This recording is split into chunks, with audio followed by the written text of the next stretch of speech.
Good morning guys, welcome back to my channel. आज के ना गाइस आमी बानाচ্ছি माछ माखा बा माছের ভর্তা বলতে পারো।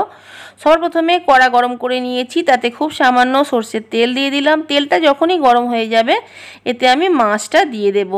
আর আজকে রেসিপির জন্য কিন্তু টাটকা মাছ লাগবে গাইস। টাটকা মাছ বলতে আজকে আমি রুই মাছ ব্যবহার করছি, তোমরা এখানে কাতলা মাছও নিতে পারো বড়, আর চিংড়ি মাছও নিতে পারো। বড় মাছ হলে ভালো হয় আর কি। তো রুই মাছ এখানে আমি 2 পিস চাকা নিয়ে নিয়েছি, আর বেশ অনেকগুলো পরিমাণ কাঁচা লঙ্কা, যেটা মাঝখান থেকে কিন্তু ভেঙে নিয়েছি, তো সেটাও দিয়ে দিলাম। বেশ অনেকগুলো পরিমাণ গোটা রসুন এখানে দিয়ে দিলাম। একটা বড় সাইজের টমেটো, যেটাকে 3-4 পিস করে নিয়েছি আর কি, তো সেটাও এখানে দিয়ে দিলাম। এইবারে উপর থেকে পরিমাণ মতো নুন দিয়ে দেবো, খুব সামান্য একটু হলুদ ছড়িয়ে দেবো। গ্যাসটা কিন্তু এই সময় আমি স্লো করে দিয়েছি। প্রথমে তেলটা গরম করার সময় একটু হাই ফ্লেমে করতে হবে, তারপরে মাছ আর বাকি উপকরণ দেওয়ার পরে গ্যাসটা স্লো করে দিতে হবে। এইবারে চাপা দিয়ে এটাকে হতে দিতে হবে গ্যাস স্লো করে আর কি।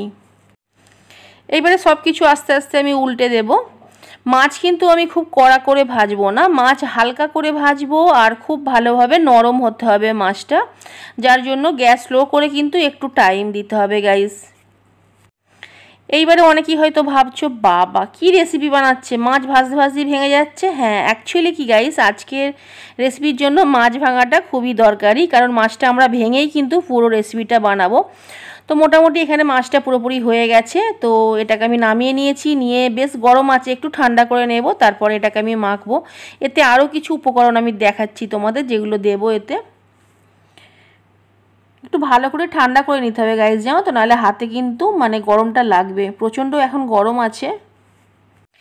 আজকের রেসিপি কিন্তু শুধুমাত্র গরম ভাতেই ভালো লাগবে, তাই তোমরা যখন ট্রাই করবে না গাইস, তখন এটা গরম ভাতে ট্রাই করো।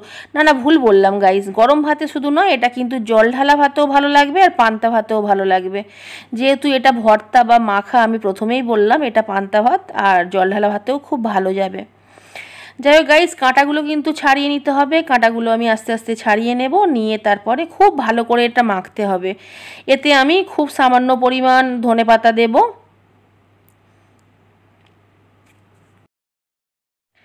যে কোনো মাখা বা ভর্তা যাই বলো না কেন, সেটা যদি ভালো করে মাখা হয় তাহলে কিন্তু সেই খাবারের টেস্ট কিন্তু আরও বেশি আসে। যাই হোক, ধনেপাতা দিয়ে দিলাম এখানে, বেশ খানিকটা কুচনো পেঁয়াজ দিয়ে দিচ্ছি, কাঁচা পেঁয়াজ, ঠিক আছে।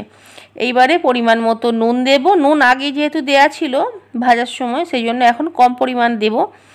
আর অল্প একটু কাঁচা সরষের তেল দেব, দিয়ে আরও এটাকে ভালো করে মাখবো আমি।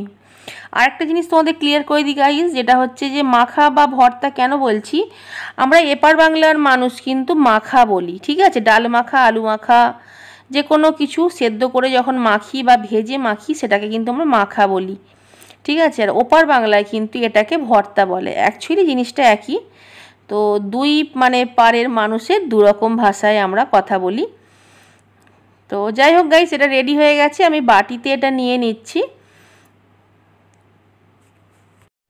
খুব সহজ একটা রেসিপি শেয়ার করলাম আজকে। যদি ভালো লেগে থাকে আজকের রেসিপি, অবশ্যই লাইক করো, শেয়ার করো। যারা এখনও সাবস্ক্রাইব করোনি, আমার ভিডিও দেখছো, তারা প্লিজ সাবস্ক্রাইব করে দিও গাইস। আজকের মতো সবাইকে বাই, চলে আসবো নতুন কোনো রেসিপি নিয়ে। Thanks for watching.